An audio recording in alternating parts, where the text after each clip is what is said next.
Welcome back to another episode of Hunker Hunt Feast. There's an expression that if you repeat the lie often enough, it becomes the truth. We've been hearing misinformation from our health authorities for several decades now. For instance, about saturated fat being the cause of heart disease and even diabetes, of all things. But according to them, eating 60% or more of your calories from starches, right, is a great way to maintain a healthy weight and metabolic markers. More recently, we have food frequency questionnaires that are completed by the participants every 4 years or so, recalling what they ate over the last 4 years with great accuracy, I'm sure. That point a finger at red meat for causing cancer. These are just questionnaires. Again, they're just epidemiological studies, if you want to call them that, that have someone talk about what they ate, and then they align that with these people doing the studies, align that with their health. The problem is they don't always separate out other lifestyle factors from meat eating, like smoking, eating other processed foods, a lack of exercise, or even their alcohol consumption. Those just kind of get mixed in there with eating meat. But meat is the thing, according to them, from their questionnaires. Meat is the one lifestyle factor in there that's causing the cancer or the other forms of disease. Now, maybe you've seen, it's been passed around social media or even on the newsstand, but you've seen the recent Cosmo magazine covers that come out for February 2021. With these, there's two. I'm not sure why there's two different covers, but I haven't, because I haven't seen the magazine. I've just seen them floating on Instagram, but it's a February 2021 covers, both of them, with obese women. There's two different that I've seen with two different obese women with the captions, "This is healthy," in big bold letters. This is healthy. And why wellness doesn't have to be one size fits all. All right. So obesity, classically defined, medically defined, is actually a symptom of metabolic disease. Some would say it's even a driver of metabolic disease, but it's definitely a symptom of something going wrong with blood sugar, fat metabolism. There's something going on hormonally and elevated insulin levels. There's something wrong. It's a symptom of metabolic disease. It's not a reason to shame someone. It doesn't make them a bad person. I'm not saying we insult people for being obese or make less of them, make them less important or less lovable, if you want to call it that. But in no way is obese part of a wellness program or a sign of wellness any more than high blood pressure or high insulin levels or high triglycerides are a sign of wellness. They're all symptoms of metabolic disease. You got a problem. You have a symptom that is showing itself in a symptom, right? It's an underlying problem. It's a hormonal problem. Could be related to lifestyle habits, and obesity is a symptom. Not everyone gets that symptom in metabolic disease, but many people do. It's a sign of it. It's a sign of a track towards other disease or other forms of the disease. It's definitely a symptom of metabolic disease. It's not a sign of wellness in any program whatsoever. It's just it trivializing obesity like this, as if it's how you feel about how you look in your genes, if that's all that matters, is really dangerous. It's misinformation, to put it lightly. It's a lie. It's straight out a lie. But it might makes me ask, what are they trying to sell us? By trivializing obesity, by making obesity just about how you feel about yourself and nothing more than that, and it can be part of wellness, what are they trying to sell us? What's the message there? Is it really just about loving yourself? Because let's face it, obesity is not an emotion. Again, obesity is a symptom of metabolic disease. So What are they trying to sell us? What lie? Why are they using this lie to sell us something? Okay. Now, if I mentioned in my last episode, beginning of the year, the New Year's episode, USDA guidelines, nutrition guidelines just came out again. They come out every 5 years. They just were released at the end of the year. And despite a recommendation by, a scientific advisory committee that's not part of the USDA, to recommend a lowering of added sugars. Okay. So change that recommendation from what I think it's currently at 10% of total calories to less than that. They chose to leave it as it is. Now they got the approval of the American Beverage Association, who, due to their corporate sponsorships, the people they represent, like Coke and Pepsi, those sponsorships and those food contracts, they're able to actually weigh in on what the committee that makes these nutrition guidelines does. Why? Oh, well, I mean, so American Beverage Association is a representative of essentially a lobbyist for corporations like Coke and Pepsi and other sugary beverages, right? PepsiCo and Coca-Cola, they own a lot of other drinks and foods, right, full of sugar that we all use. Dog barking, can you hear that? Yeah, it's called working from home and people coming and going. So PepsiCo, ConAgra, General Mills, they all sponsor the U.S. Nutrition Academy. U.S. Nutrition Academy is basically the people who create education for our nutritionists and dietitians and then certify them. Well, the sponsors for that organization, PepsiCo, ConAgra, General Mills, some of the biggest producers of processed food, sugary foods, beverages, right? And they also have food contracts, those same corporations, as well as others, with the USDA to produce or provide, food for our schools, hospitals, military, federally run elderly care facilities. So it's not a stretch to imagine how eating processed foods, right, that are made by these corporations could possibly lead to obesity and a few other symptoms of metabolic disease. I don't think that's a stretch, right? I think most of us would agree that drinking a lot of soda, eating a lot of processed food could probably lead to obesity and these other metabolic disease symptoms. So what does normalizing obesity and even vilifying low carb and high protein diets that may contain some naturally occurring saturated fats sell you? What would that sell you if they're saying obesity is okay, but a low carb diet with a high protein, high animal protein that might have some saturated fats occurring with it, that would be bad? What does that message sell? What does that message tell us? Could it be that processed food is okay? Could be. It's acceptable. It's not bad for you because embrace your obesity, shun low carb, high protein diets because they have saturated fat. Okay. Possible. Considering these same companies are backing our nutrition guidelines, the people that make our nutrition guidelines that have contracts to provide food for us as if from the government and for our best interest.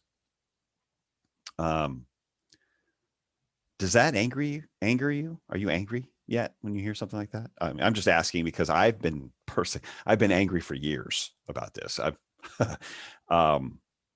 And I haven't gotten paid for being angry. I'm just angry because our guidelines and messages like this are making people sick to the point of death, right? Diabetes, heart disease, cancer, even to the point of death. There was, we're in the time of COVID, obviously. We spent 2020 fighting COVID, avoiding COVID, however you want to look at it. There was a recent study called the Coronado study in which they did a study of the risk of your immune system or your current state, state of wellness, along with COVID, and what kind of risk that created, basically comorbidities along with COVID. And in people with diabetes who were hospitalized for COVID, BMI, rather than their long-term blood sugar or glucose control, but BMI was positively, and quoting this, positively and independently associated with tracheal intubation and or death within 7 days. Basically, you had COVID and you were hospitalized with COVID and you had diabetes. The single most prominent risk factor was weight, was being overweight, essentially. So obese individuals who had diabetes and were hospitalized with COVID, just reading the article, 10% of them that were hospitalized with COVID, diabetes, and overweight died within 7 days. So it's an independent risk factor of having to be intubated and or dying within 7 days. If you have that, that was a major risk factor for that was weight. But 10% of those died who were hospitalized with those three factors: the COVID, diabetes, obesity. Okay. That's pretty significant. That's significant. So are we, those people are not going to make the cover of Cosmo, right? The people hospitalized with COVID who have diabetes and overweight, they're not leaping for joy on the cover of Cosmo magazine. And I'm not being insensitive to them that they died. I'm just saying that's news you're not getting. That's not being promoted. Have you heard anything on the news? Have you heard much on the news about your metabolic health and your immune system being associated with a survival rate in COVID?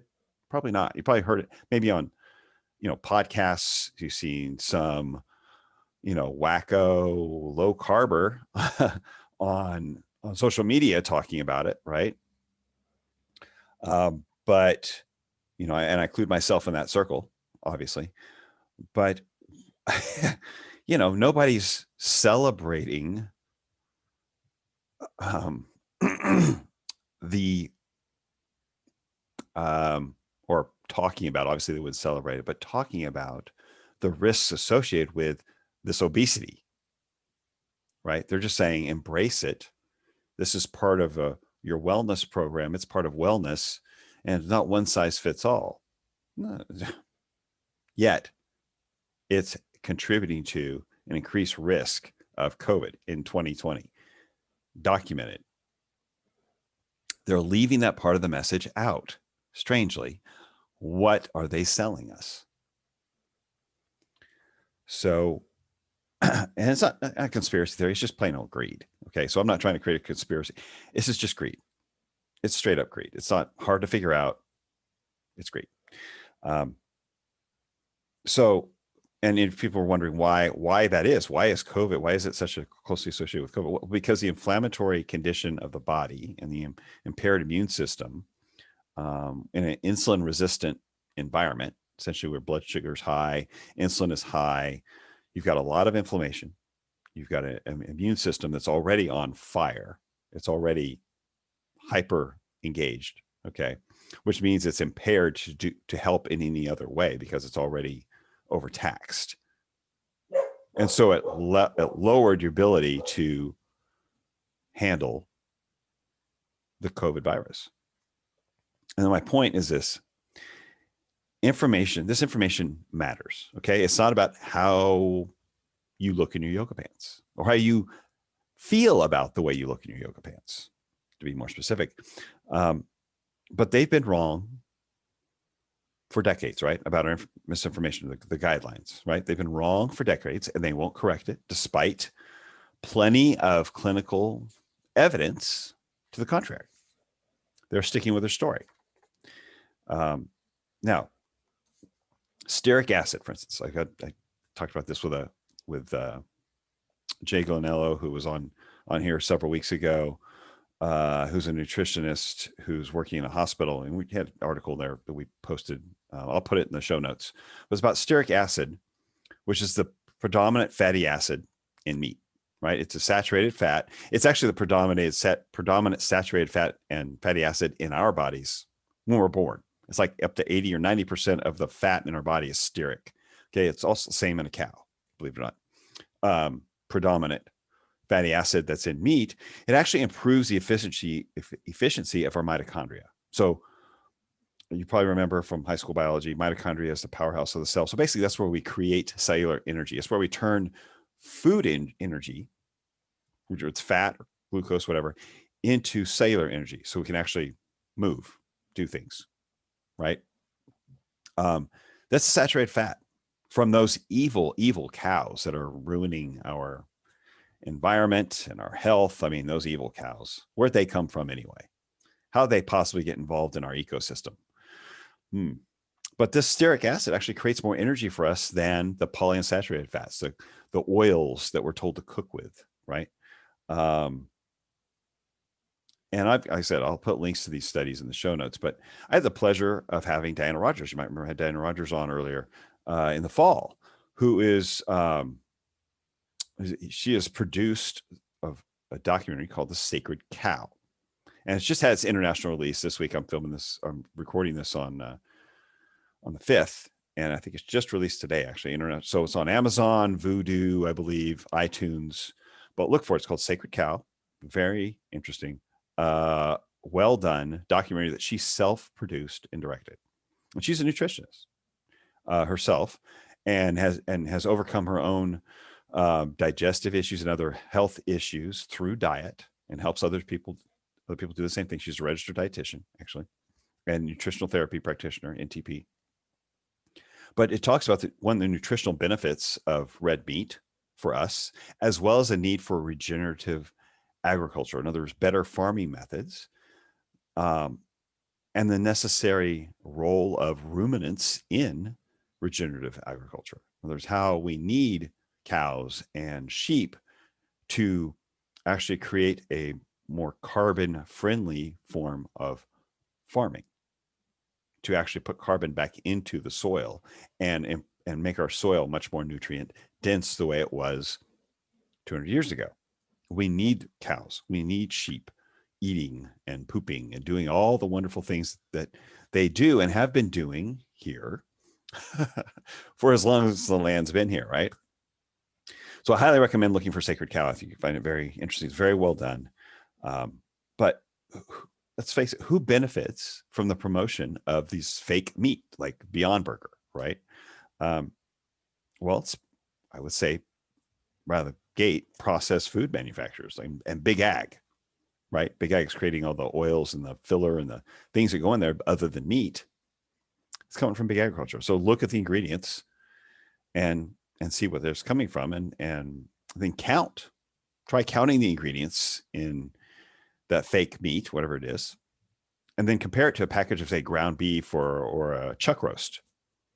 You're going to have a difference of like 18 ingredients to 1, right? Meat's 1 ingredient. It's meat.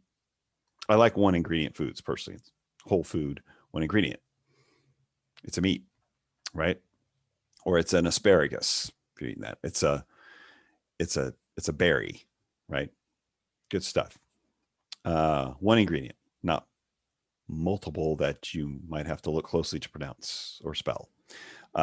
So, one of the ingredients you're going to find there are seed oils, or, it's like what we call canola oil or industrial produced seed oil. So these were made to replace animal fats, right? The cooking oil, the hateful eight, as they're called, canola, corn, cottonseed, soy, safflower, sunflower, rapeseed, and rice bran oil. Probably about 4 or 5 of those you're going to see mostly, but those are the hateful eight. So those are the ones that really are rancid almost at production level. They're definitely oxidized very quickly, highly inflammatory in our bodies, highly processed, but highly inflammatory, and easily oxidized, not only in production, but when we cook. They're really heated, they really oxidize. In our body, they just create a free radical cascade. So just inflammation robbing robbing atoms from molecules all over our body. So basically it creates this cascade of inflammation that just bounces from cell to cell. Disease, okay, aging, basically creates rapid aging, speeds up the aging of our tissues internally from the inside out. No one wants to age, right? More quickly than you need to. Stay alive, yes. Look like you're aging faster, not so much. Stay away from those oils. But they're very profitable for those companies, as we found. And really the introduction of those oils starting at the beginning of the 20th century in early 1900s with Procter & Gamble's Crisco, and then margarine and all the other cooking oils, meant to replace our good old fashioned saturated fats like tallow, lard, butter, and even the coconut oil that came in, in the later in the 80s and 90s. But it's been a traditional oil in the Asian and island communities. I mean, those are stable fats. My personal choices for cooking. Oh, the stable, the lard, tallow, butter, coconut oil, great choices for cooking, in my opinion, because they're not easily oxidized at high heat. They're stable. Whereas the polyunsaturated fats, very unstable, they're going to oxidize very quickly, but they're not as profitable for these big companies, these big corporations that we have in the United States. And so let's vilify the saturated fat and sell the polyunsaturated fats, even though they cause inflammation, even though they're really just meant to be lubricants for machinery originally. And there's really no naturally occurring. I mean, what's a corn oil? I've eaten corn, wasn't very oily. Soy, not so oily. No, it's not like squeezing an olive and getting some oil out of that is, in a pressed, okay, not taken out with hexane or some other chemical, but actually squeezed, and that oil is naturally brought out like it has for the last 200 years and 300, 400 years in Italy. And it's a monounsaturated fat, so much more stable, but still the process itself much more carefully done to maintain the flavor of those oils, of the olive oil or even the avocado oil. But canola, what's a canola? Soy, cottonseed, really? Why are we eating these things? Why are we eating the oils from these things? They're unstable. They're unstable. Seed oils, if you can, nuts, seeds, eat the nuts and seeds whole if you can find them like that, right? But to squeeze the oil out and let it sit in a bottle, that's oxidizing. It's no longer in a safe, stable environment in that seed or in that nut. So personally, I mean, they vilify the saturated fats, but those are the safe ones. Those are the ones we need to stick with. Those are the ones we've been eating for as long as we've been cooking, right? It's taking the fat from the animals that we killed and ate, and we're using it for cooking. Or then once dairy came along, churning the butter. Those are fats that our body's used to and knows what to do with. And again, they're stable. Personally, I've adjusted my own diet and dietary perspective just this last year, just from interviewing people on this podcast, from exposure, conversation, and then personal experience, by taking what I learned from that conversation and experimenting with it, personal practice. And I interviewed on this podcast several people who follow a carnivore diet. And I'd never followed a carnivore diet. I had questions about it. I was curious about it. Didn't totally understand it. And I'd always pushed veggies. If you read my book, low carb book, it's got a lot of veggies in there. So that helps the biome, right? Get some extra nutrients. There's some minerals in there. But I was curious. I mean, I didn't think about the fact that not everyone digests vegetables as easily as I do. And I met plenty of people who from vegetables were very difficult to digest and actually caused digestive distress for them, along with a lot of other foods. So I was curious, invited them on the podcast, asked questions, listened, learned, and gave it a shot. Right. Now I mainly actually changed my diet, but now I still eat some vegetables. I like them. I don't feel like I need them as much as I thought I did before, or that anyone else needs them. You can live without them. If they cause you digestive problems, you probably don't need to eat them. And I've definitely increased my own animal protein intake with a goal of trying to get 1 gram of animal protein per pound of body weight from meat, fish, eggs, chicken, pork, whatever. At the advice of a couple actually registered dietitians and doctors who have had on here, who do the same, men and women who do the same. And I mean, that's not easy for me. I weigh 210 pounds. So for those of you who outside the US, it's 95 kilos. So for me to get a gram of protein per pound of body weight, that's a lot of meat and eggs that I'm eating. But it satisfied my hunger. I really have a need to eat much else, or feel a hunger for much else once I do that, or come close to that. And I also eat more liver now, more organ meats. I heard about the benefit of organ meats, and I eat small amount of liver almost every day. It's like a superfood, much better than any kind of plant superfood you could possibly think of, either than any kind of weird berry or kale or any other kind of odd leafy thing, which is just a lot more nutrients, bioavailable nutrients in animal foods that we don't have to convert to something else. It's much more bioavailable than any plant. And I learned that as well. Just learned I knew that about protein and the fats. Okay. I didn't realize how true it was for many of the vitamins and minerals that we come to depend on, or we thought we needed to derive from plants, from vegetables, and even fruit. So the average person, let's just take beta carotene, right? Everyone thinks about carrots, right? Or sweet potatoes, or some kind of orange looking vegetable, right? And we want beta carotene to convert to vitamin A. We just automatically think beta carotene, that's vitamin A, right? Well, actually, the vitamin A that we need is in a form of called retinol. Okay. And the average person really only converts about 1/12 of the beta carotene that they eat from plant sources into retinol for it to become vitamin A. That's a plant source, is the beta carotene. Retinol is actually an animal source. In fact, 35% of the population, from what I understand, from what I've read, can't convert beta carotene into retinol at all. Now, you can get orange skin from eating a lot of orange vegetables, like carrots, for instance. That doesn't mean you're converting it to vitamin A. That just means you've got the carotenoids in your skin.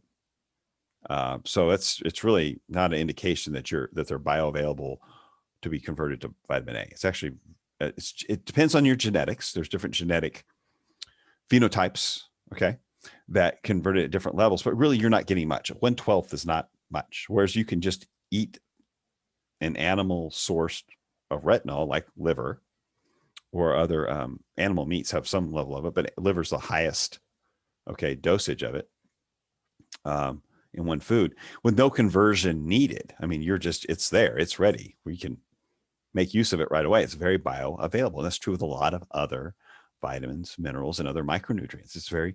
Animal foods are very micronutrient dense. Vitamin A, D, E, K2, all the B vitamins, selenium, DHA and EPA come from fish, right? Fatty fish. You can't get those in plants, really. So again, ruminant liver. So ruminant being something with 4 divisions in their stomach, like cows, sheep, elk, deer, buffalo, that kind of thing. Giraffe, if you're lucky, goat. It's a superfood.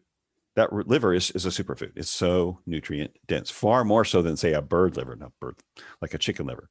Yes, it's nutrient dense, but not like a ruminant. Okay. Ruminants have a unique ability because of their 4 divisions of their stomach, and they're constantly churning over that food several times a day. They can turn grass into highly nutrient dense meat.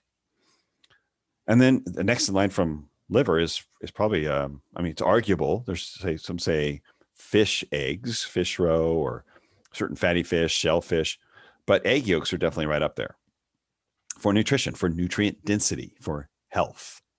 And yet you'd say, but wait, what about cholesterol?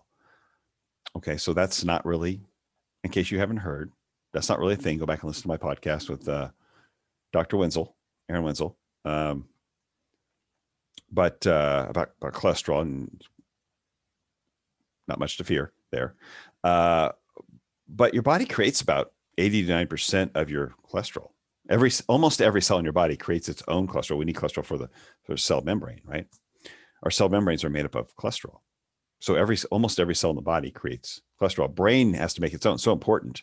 The brain makes its own cholesterol. It's about 25% of the cholesterol in your body actually is in your brain, which makes up about 15 to 20% of your body's or your brain's weight, the weight of your brain. 15, 20% is cholesterol, 25% of all the cholesterol in your body. We can't live without cholesterol. Your liver makes about 1 to 2 grams a day. Now, remember, I said the daily limit was 300 milligrams per day, dietary. 300 milligrams, that's like a third of a gram, 30% of a gram. So our body makes at least a gram, if not more, a day, just in the liver, plus all the cells making it. So we use it because we need it. It's necessary. We would die without it. We would die without cholesterol. Okay. Hormones. Okay. We use it to create all the sex hormones, cortisol, stress hormone, acute immune response. So any kind of like a virus, bacteria attacks us, our body's going to utilize cholesterol to help fight off that attack. So stress. Again, we're in a stressful situation, whether it's a business meeting, or something stressful physically happens, or you're working out, cortisol levels go up, right? You get some sort of, let's say you're in a car accident, startles you, whatever, stressful, cortisol, you're going to create more cholesterol to produce that hormone. Our nerves, a myelin sheath that coats our nerves, whether throughout our body or in our brain, it's cholesterol. It's made of cholesterol. So all those brain synapses, thoughts being retained, memories, and thoughts being created and delivered. Okay. Cholesterol. Yeah. It's a huge role in all of that. It's only an issue in heart disease. It's only an issue if you have an inflamed, insulin resistant environment where, like, insulin is high, blood sugar is high, you've got inflamed arterial tissues, endothelial tissue is inflamed already. And those macrophages, which is part of our immune response, somehow create, there's some nooks and crannies, and they kind of capture that cholesterol in the process of fighting off that inflammation and healing or creating a patch over that endothelial tissue. And so it's really it's an immune response in the arteries. And so cholesterol is a fireman. It's part of the response to the inflammation. Cholesterol is not the arsonist. Cholesterol is not starting the fire. They're part of putting it out. They're part of the repair process. They get caught in there. They're in the part of the tissue that gets built up in the damaged places that are being repaired. They're not the cause of it. To blame them for the cause, it's silly. It's like literally like blaming a fireman for the fire. Yeah, it's present, but it didn't cause it. It's part of the solution. It's part of how our body responds to it anyway. And are they going to change the guide? They did change the guidelines to some degree, actually, dietary cholesterol. They're still warning about eating saturated fat because we create cholesterol from saturated fat. Sure. But I don't know if you heard this, but I think it was 5 or 10 years ago, it was 1 or 2 changes ago.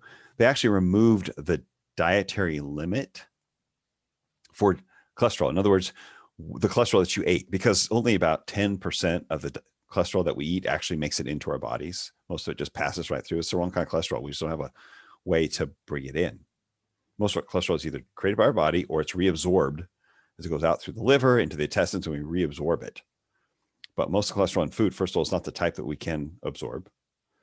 It's esterified. Anyway, I won't get in too deep in that in those weeds, but we basically can't use most of the cholesterol that we eat, but they remove the limit because that is just silly to put a dietary cap on cholesterol that we can barely absorb. It's just silly. So they did, but they kept it on the saturated fat because they say it'll make you produce it. No, what that does is cause you to buy something that isn't saturated fat, right? And buy vegetarian type foods, right? Eat less meat. But they changed those guidelines. They didn't really tell anybody, but they changed the guidelines. Now, despite the fact that they changed the guidelines and eggs are no longer a problem with their cholesterol, how many people are still scared of eggs, eating egg yolks? Lots of them, right? Doctors will still tell you, oh, watch your cholesterol intake.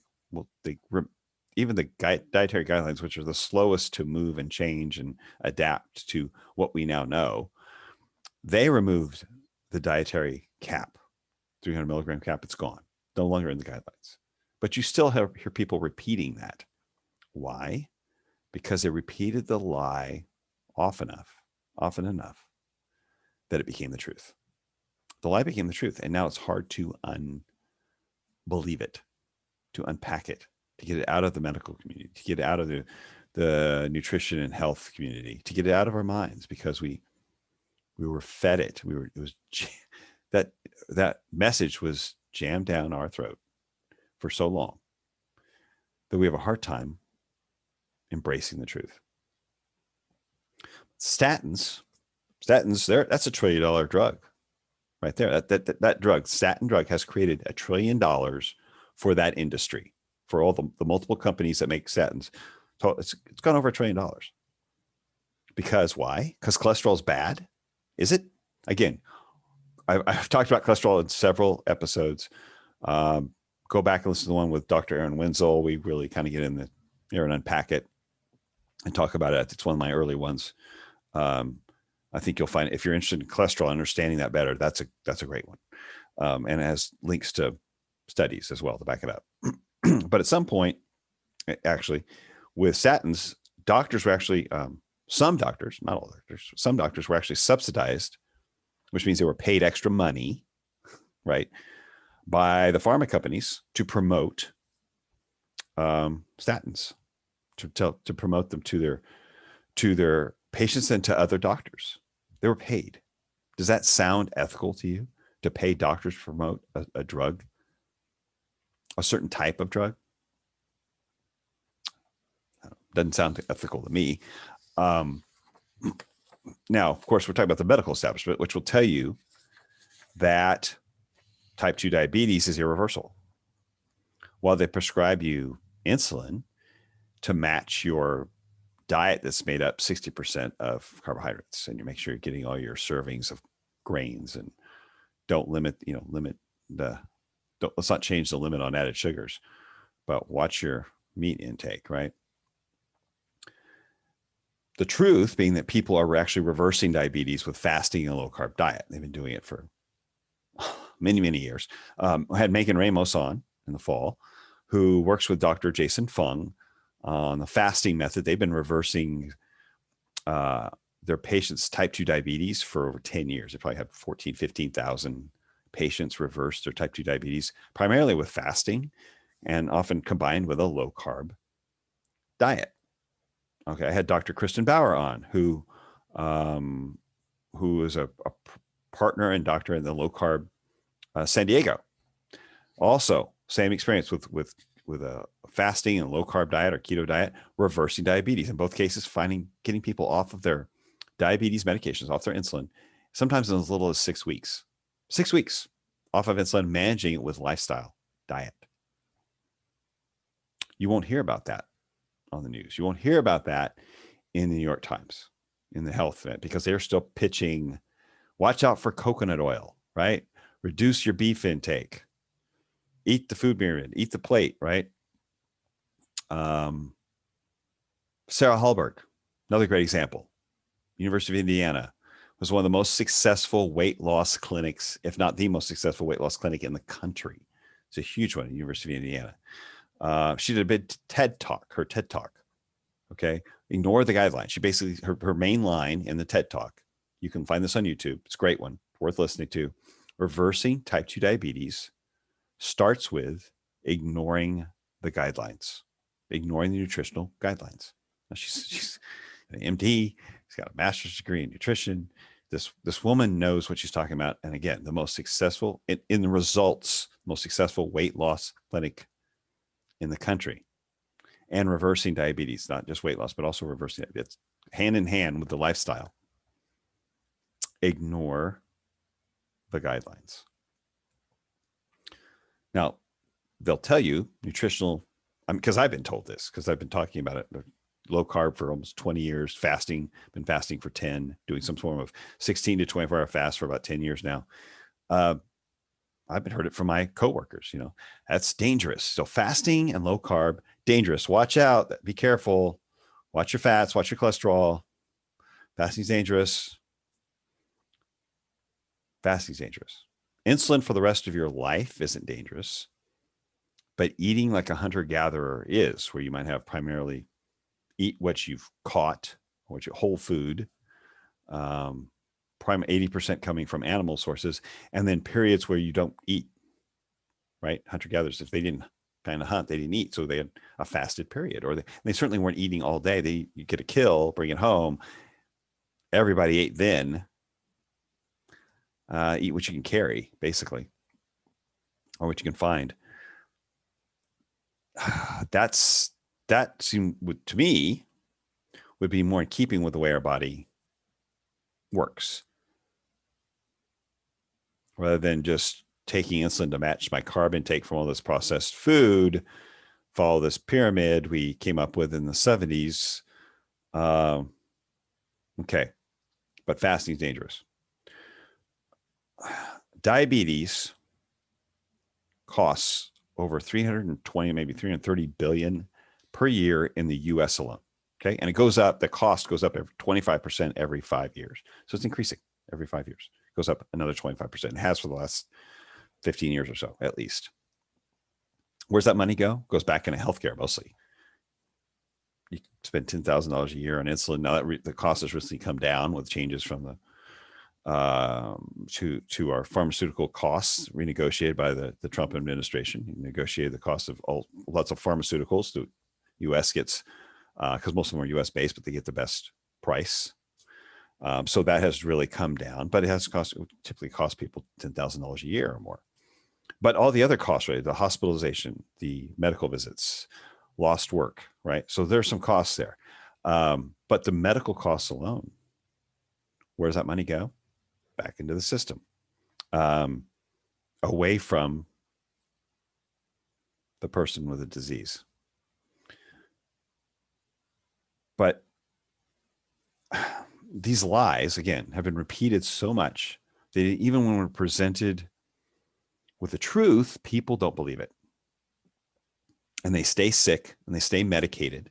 They keep doing what their doctor tells them to do or what the nutritionist tells them to do, who is, again, being educated by an organization sponsored by the processed food companies, the PepsiCo, the ConAgra, the General Mills.